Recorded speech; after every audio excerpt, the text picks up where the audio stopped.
नमस्कार। आज हम सब मिलकर एक बहुत ही प्यारी कविता की यात्रा पर निकलने वाले हैं।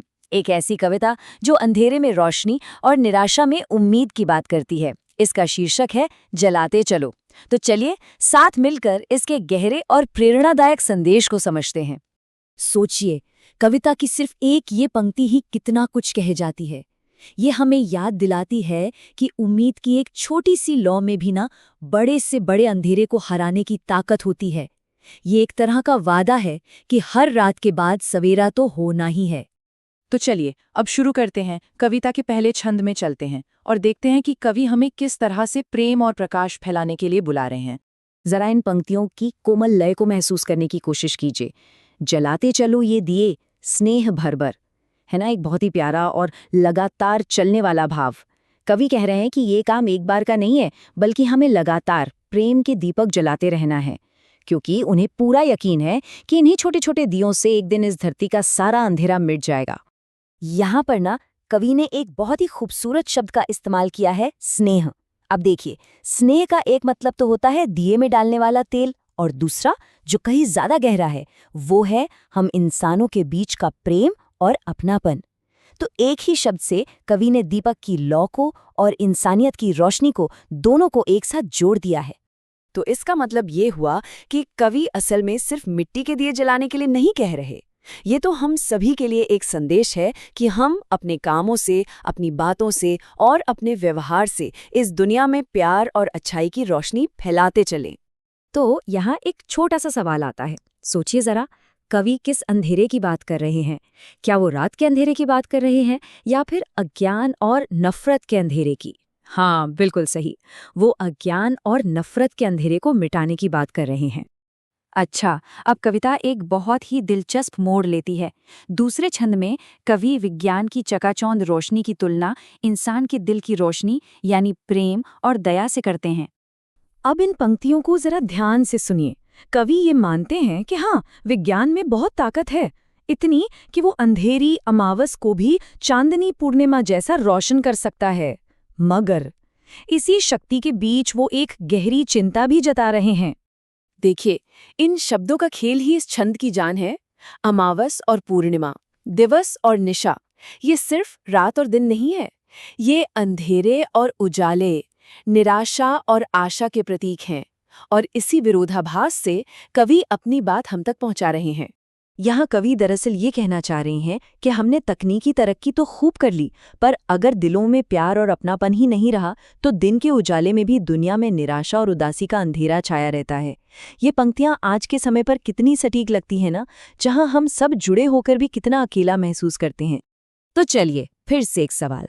कवि के हिसाब से दिन के उजाले में भी अमावस जैसा अंधेरा क्यों छाया हुआ है? इसका जवाब है आपसी प्रेम और स्नेह की कमी। अब हम कविता के तीसरे और शायद सबसे शक्तिशाली हिस्सों में से एक पर आ गए हैं। ये अंधेरे के खिलाफ इंसान के सदियों पुराने संघर्ष की एक वीर गाथा सुनाता है। इन पंक्तियों में कितना गर्व और प्रेरणा का भाव है, महसूस कीजिए। कवि सीधे हमसे बात कर रहे हैं, पूरी मानवता से कह रहे हैं, तुम ही ने, हाँ वो हम ही थे, जिन्होंने पहली बार डर और अज्ञान के अंधेरे को चुनौती दी और ज्ञान का पहला दीपक जलाया। यहाँ एक बात पर गौर कीजिए, कवि ने अंधेरा जैसा साधारण शब्द नहीं इस्तेमाल किया, उन्होंने चुना तिमिर। पता है क्यों? क्योंकि तिमिर का मतलब सिर्फ रोशनी की कमी नहीं होता। तिमिर वो घना गहरा अंधेरा है जिसमें अज्ञान, डर और निराशा छिपी होती है। इस एक शब्द से कविता और भी ज्यादा प्रभावशाली बन जाती है। असल में कवि हमें हमारे ही इतिहास की याद दिला रहे हैं। वो हमें उस पहले इंसान के साहस की याद दिला रहे हैं जिसने आग जलाकर या ज्ञान की खोज करके अंधेरे को पहली बार चुनौती दी थी। ये हम इंसानों की सबसे बड़ी जीतों में से एक है। तो इसका क्या मतलब हुआ? तिमिर की चुनौती को स्वीकार करना। इसका असली मतलब है अज्ञान और निराशा का हिम्मत के साथ सामना करना। चलिए अब हम कविता के आखिरी और सबसे महत्वपूर्ण हिस्से पर पहुंच गए हैं, जो हमें आशा का अंतिम संदेश देता है। और अब कविता का दिल छू लेने वाला अंतिम संदेश। ये दिए और तूफान की यानी अच्छाई और बुराई की कहानी, ये हमेशा से चलती आ रही है और चलती रहेगी।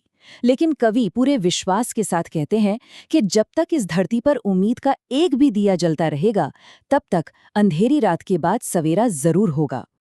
और ये पंक्तियां कितने शानदार तरीके से पूरी कविता का सार समझा देती हैं। ये हमें बताती हैं कि हर एक छोटा अच्छा काम, हर एक छोटी सी उम्मीद बहुत बहुत मायने रखती है। एक अकेला इंसान भी बहुत बड़ा बदलाव ला सकता है। तो इस खूबसूरत कविता से हमने क्या क्या सीखा? आइए एक बार इसके मुख्य संदेशों को फिर से दोहराते हैं।